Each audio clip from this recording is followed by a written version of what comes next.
Big ಡಿಬೇಟ್ಗೆ ಮತ್ತೊಮ್ಮೆ ಸ್ವಾಗತ. ನಾವು ಮಾತಾಡ್ತಾ ಇದ್ದೀವಿ ಚಂದ್ರನಾಯಕ್ ಬಸವರಾಜ್ ಅವರೇ, ನೀವಾಗಲೇ ಹೇಳ್ತಾ ಇದ್ರಿ ಅಧ್ಯಯನ ಬೇಕು, ರೈಟ್ ಬೇಕು. ಆದರೆ ಇಷ್ಟೆಲ್ಲ ಅಧ್ಯಯನ ಮಾಡಿ ಅದು ಇಂಪ್ಲಿಮೆಂಟೇಷನ್ ಎಷ್ಟಾಗಿತ್ತು, ಎಷ್ಟು ಆಗಿದೆ ನಮ್ಮ ರಾಜ್ಯಕ್ಕೆ, ಅದರಿಂದ ಏನಾದ್ರು ಅನುಕೂಲ ಆಗಿದೆಯಾ ಅಂತ ಕೇಳ್ತಾ ಇದ್ದೆ ನಾನು ನಿಮ್ಮನ್ನು.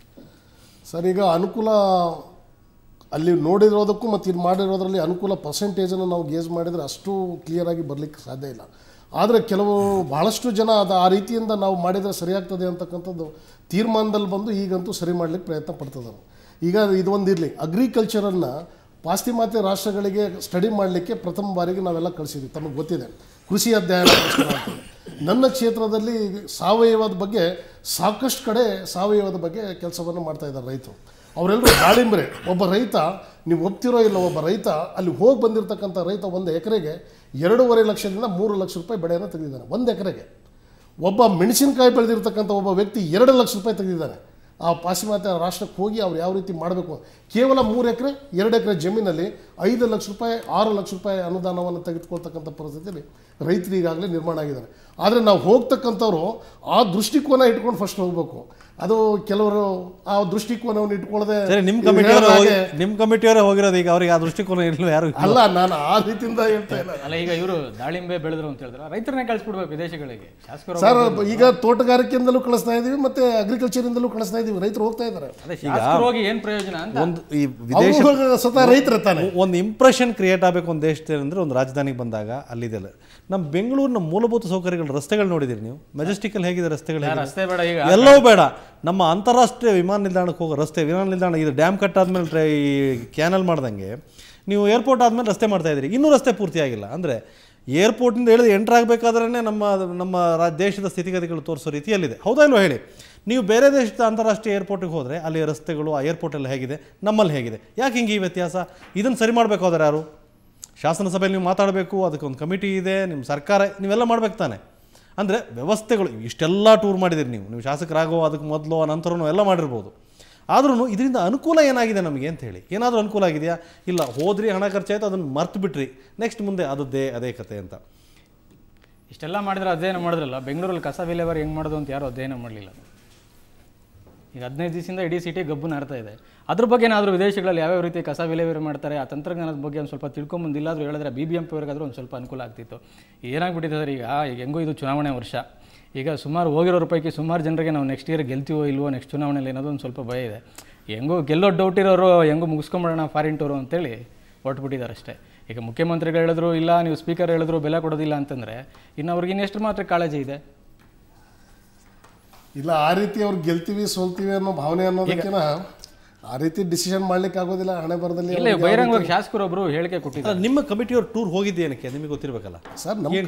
ನಮ್ಮ ಕಮಿಟಿಯವರು ಟೂರ್ ಇದೆ ಹೇಳಿದ್ರಲ್ಲ, ವಿದೇಶ ಪ್ರವಾಸದ ಅಧ್ಯಯನ ವಿಷಯ ಏನಾದರೂ ಇರಬೇಕಲ್ಲ. ಈಗ ಅಧ್ಯಯನ ಅಂದ್ಮೇಲೆ ಅದಕ್ಕೆ ಏನಾದರೂ ಒಂದು ವಿಷಯ, ಒಂದು ಟಾಪಿಕ್ ಏನಾದರೂ ಒಂದು ಇರಬೇಕಲ್ಲ. ಹೇಳಿ ಸರ್. ಜನರಲ್ಲ ಕೇಳ್ತಾ ಇದ್ದೀನಿ, ನೀವು ಹೇಳಿ. ಅದಕ್ಕೆ ನಿಮ್ಮ ಕಮಿಟಿ ಅಂತ ಹೇಳಿ ನೀವು ಕಳಿಸಿದಿರಿ ಅಂತ ಹೇಳ್ತಾ ಇಲ್ಲ ನಾನು. ಏನು ಉದ್ದೇಶ ಇಟ್ಕೊಂಡು ಹೋಗಿ ಸರ್? ಒಂದು ಬಸವರಾಜ್ ಅವರು ಹೇಳಿ, ಅವರು ಏನು ಉದ್ದೇಶ ಇಟ್ಕೊಂಡು? ಅಲ್ಲ ಸರ್, ಈಗ ಇಸ್ರೇಲ್ಗೆ ಹೋಗ್ತಾರೆ, ಇಸ್ರೇಲ್ಗೆ ಹೋದ್ರೆ ಇಸ್ರೇಲ್ ಟೆಕ್ನಾಲಜಿ ಬಗ್ಗೆ ತಿಳ್ಕೊಂಡ್ಬರ್ತಾರೆ, ಚೀನಾಗೆ ಹೋದ್ರೆ ಚೀನಾ ಕೃಷಿ ಪದ್ಧತಿ ಬಗ್ಗೆ ತಿಳ್ಕೊಂಡ್ಬರ್ತಾರೆ.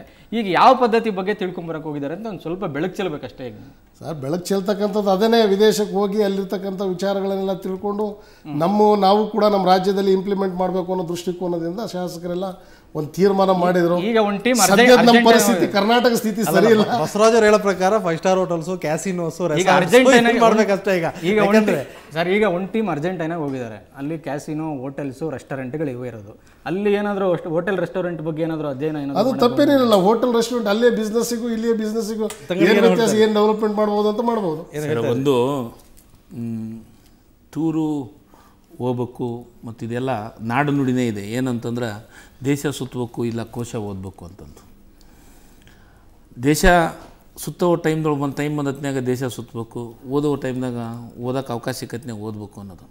ಆದರೆ ಇದು ಎಲ್ಲದೂ ಇದ್ರೂ ಈ ಟೈಮ್ ಮಾತ್ರ ಸರಿ ಇಲ್ಲ. ಅದು ಭಾಳ ಇಂಪಾರ್ಟೆಂಟ್. ಈ ಸದ್ಯದ ಈ ಟೈಮ್ ಏನಿದೆ ಅಲ್ಲ, ಇದು ಬರದ ಟೈಮು. ಇವತ್ತು ನಾವು ಕ್ಷೇತ್ರದಾಗ ಇದ್ದು ನೋಡಬೇಕು. ಆಮೇಲೆ ಸರ್ಕಾರದೊಳಗೂ ಮೊದಲು ವಾಟರ್ ಸಪ್ಲೈ ನೀರಿಗೆ ಇನ್ನೂ ಹೆಚ್ಚು ದುಡ್ಡು ಕೊಡುವಂಥ ಕೆಲಸ ಆಗಬೇಕು. ಅದು ಕೊಟ್ಟತ್ನಾಗ ಎಲ್ಲ ಒಂದು ಕಡೆ ನಾವು ಸರಿ ಮಾಡೋಂಥ ಕೆಲಸ ಆಗುತ್ತೆ. ಆದರೆ ಎಲ್ಲದೂ ನಾಡು ನುಡಿ ಇದೆ, ಎಲ್ಲ ಇದೆ. ನೀವು ದಿನ ಶಾಸಕರು ವಿದೇಶಿ ಪ್ರವಾಸ ಅಂತ ಆಗ್ತಾಯಿದ್ದೀರಿ. ಆದರೆ ಇದು ಎಲ್ಲದಕ್ಕೂ ಅದಕ್ಕೆ ನಾನು ಮೊನ್ನೆ ಈ ತಿಂಗಳು 24ನೇ ತಾರೀಕಿಗೆ ನಂದು ನಮ್ಮ ಕಮಿಟಿ ಟೂರ್ ಇತ್ತು. ನಾನು ಮೊಟ್ಟ ಮೊದಲಿಗೆ ಹೇಳ್ಬಿಟ್ಟು ನಾನು ಈ ಸತಿ ಬರೋಂಗಿಲ್ಲಪ್ಪ, ನಾನು ಒಲ್ಲೆ ಅಂತ. ಯಾಕಂತಂದರೆ ಇದು ಹೋಗೋದು ಒಂದು ಕಡೆ ಆದಂದ್ರೆ ನಾವೆಲ್ಲ ಒಂದು ಕಡೆ ನಮ್ಮ ವಿರೋಧಿಗಳಿಗೆ ಒಂದು ಹಾರ ಆದಂಗೆ ಆಗ್ತೀವಿ, ಮಾತಾಡೋಕ್ಕೆ ಒಂದು ಅವಕಾಶ ಕೊಟ್ಟಂಗೆ ಆಗುತ್ತೆ. ಇನ್ನೂ ಒಂದು ನಮ್ಮ ಜನರಿಗೂ ನಾವು ಸರಿಯಾಗಿ ಕೈ ಸಿಗೋಲ್ಲ, ವಿದೇಶದಾಗಿರೋದ್ರಿಂದ ಯಾವುದು ಫೋನ್ನೇ ಸಿಗೋಂಗಿಲ್ಲ. ನಾವು ಬೆಂಗಳೂರಿಗೆ ಬಂದದ್ನಾಗ ಕಮಿಟಿ ಟೂರು ಮತ್ತೊಂದು ಇನ್ನೊಂದು ಇದ್ದದ್ನಾಗ ನಮ್ಮ ದೇಶದಾಗ ಇರೋದ್ರಿಂದ ಎಲ್ಲ ಒಂದು ಕಡೆ ನಾವು ಫೋನ್ನಾಗ ಸಿಗ್ತೀವಿ. ಅಟ್ಲೀಸ್ಟ್ ನಮ್ಮ ಜನರಿಗೆ ಉತ್ತರ ಮಾಡೋಕ್ಕಾಗುತ್ತೆ, ಅದ್ರ ಜೊತೆಗೆ ಅಧಿಕಾರಿಗಳಿಗೂ ಮಾತಾಡೋಕ್ಕೆ ಸಾಧ್ಯತೆ ಆಗುತ್ತೆ. ಅಲ್ಲಿದ್ದದ್ನಾಗಂತೂ ಸಹಜವಾಗಿ ನಾವು ಅಧಿಕಾರಿಗಳನ್ನ ಕರ್ಕ ಸರಿ ಮಾಡೋಂಥ ಕೆಲಸ ಮಾಡೋಕ್ಕೆ ಸಾಧ್ಯ ಆಗುತ್ತೆ. ಆದ್ರೆ ಇದು ಎಲ್ಲದನ್ನೂ ಸರಿ ಅಂದ್ರೂ ಈ ಸದ್ಯ ಟೈಮ್ದೊಳಗೆ ಇದು ಎಲ್ಲ ಒಂದು ತಪ್ಪು. ಆಮೇಲೆ ಕೆಲವೊಂದಿಷ್ಟು ಮಂದಿ ಸ್ಟೇಟ್ಮೆಂಟನ್ನು ಕೊಟ್ಟರು, ನಮ್ಮಲ್ಲಿ ಮಳೆ ಆಗಿದೆ ಅದು ಇದು ಅಂತ. ನಮ್ಮಲ್ಲಿ ಪ್ರತಿ ಸತಿ ಆಗಷ್ಟು ಮಳೆ ಇವತ್ತಿಗೂ ನಮ್ಮ ರಾಜ್ಯದೊಳಗೆ ಎಲ್ಲೇ ಆಗ್ತಾಯಿಲ್ಲ. ಇವತ್ತು ನನ್ನ ಭಾಗದಾಗನ ಮಳೆ ಆಗಿದೆ ಅಂತಂತಂದ್ರೆ ನೀರಾವರಿ ಭಾಗದೊಳಗೆ ಸ್ವಲ್ಪ ಬೇಗ ಬೆಳೆ ಹಚ್ಕೊಳಕ್ಕೆ ಅನುಕೂಲ ಆಗೋ ರೀತಿ ಒಳಗೆ ಮಳೆ ಆಗಿದೆ. ಅದೇ ಡ್ರೈ ಲ್ಯಾಂಡ್ನೊಳಗೆ ಇನ್ನೂ ನಮ್ಗೆ ಕೆರೆಗಳು ತುಂಬಬೇಕು, ಕೆರೆಗಳು ಎಲ್ಲ ಕೆರೆಗಳು ಹಳ್ಳಗಳು ಹರಿದತ್ನಾಗ ಮಾತ್ರ ನಮಗೆ ಮಳೆ ಆಗಿದೆ ಸಂಪೂರ್ಣ ಅನ್ನೋಕ್ಕೆ ಸಾಧ್ಯತೆ ಐತಿ. ಅದಾಗಲಿಲ್ಲ ಅಂತಂದ್ರೆ ನಮಗೆ ಬೋರ್ವೆಲ್ಗಳು ರೀಚಾರ್ಜ್ ಆಗಂಗಿಲ್ಲ. ರೈತರು ಬೋರ್ವೆಲ್ನಿಂದ ನೀರಾವರಿ ಮಾಡೋಂಥವ್ರಿಗೆ ಇವತ್ತು ನೀರಿನ ತೊಂದರೆ ಇದೆ, ಇವೆಲ್ಲವೂ ತೊಂದರೆ ಇದೆ. ಅದು ತೊಂದರೆ ಟೈಮ್ದೊಳಗೆ ನಮ್ಮ ಶಾಸಕ ಮಿತ್ರರು ಎಲ್ಲ ಒಂದು ಕಡೆ ತಪ್ಪಾಗಿದೆ ಅನ್ನೋ ಭಾವನೆ ನನಗೂ ಇದೆ. ಅದನ್ನು ಆದಷ್ಟು ಬೇಗ ಮುಖ್ಯಮಂತ್ರಿಗಳು ಇನ್ನು ಮುಂದಾದನ್ನು ನಾನೊಂದು ವಿನಂತಿ ಮಾಡ್ಕೊತೀನಿ, ನಿಮ್ಮ ಮುಖಾಂತರ ಇವತ್ತು ನಾನು ಇಲ್ಲಿ ಕರೆಸಿದ್ದಕ್ಕೆ ನಾನು ನಿಮ್ಮ ಮುಖಾಂತರ ವಿನಂತಿಯನ್ನು ಮಾಡ್ಕೊತೀನಿ. ಇದಕ್ಕೆ ಎಲ್ಲ ಒಂದು ಕಡೆ ಹೋಗ್ಲಿಕ್ಕೆ ಅವಕಾಶನ ಕೊಡಬಾರ್ದಾಗಿತ್ತು. ಮುಂದಾದ್ರೂ ಅವಕಾಶ ಕೊಡೋಂಥದ್ದನ್ನು ತಪ್ಪಿಸಿದ್ರೆ ಒಳ್ಳೆಯದು. ಯಾಕಂತಂದರೆ ಇದು ಅವಕಾಶ ಕೊಟ್ಟದ್ನಾಗ ಎಲ್ಲ ಒಂದು ಕಡೆ ನಾನು ಹೋಗ್ಬಿಡ್ಬೇಕು, ನಾವು ಹೋಗಿ ಬಂದುಬಿಡ್ಬೋದು ಅಂತಂತ ಅನ್ಬೋದು. ಆದರೆ ಸಹಜವಾಗಿ ಎಲ್ಲ ಶಾಸಕರು ತಮ್ಮದೇ ಆದಂಥ ಕೆಲಸ ಕಾರ್ಯಗಳನ್ನು ಪರ್ಸನಲಿ ವ್ಯಾಪಾರ ಮಾಡೋಂಥವ್ರು ಇದ್ದದ್ನಾಗ ಸಹಜವಾಗಿ ಹೋಗಿ ಬರೋದು ಮಾಡ್ತಿರ್ತಾರೆ. ಆದರೆ ಇವತ್ತು ಅದನ್ನೂ ಸತೆ ಹೋಗ್ಲಾರ್ದಂಥ ಪರಿಸ್ಥಿತಿ ನಮಗೆ ನಿರ್ಮಾಣ ಆಗೈತೆ.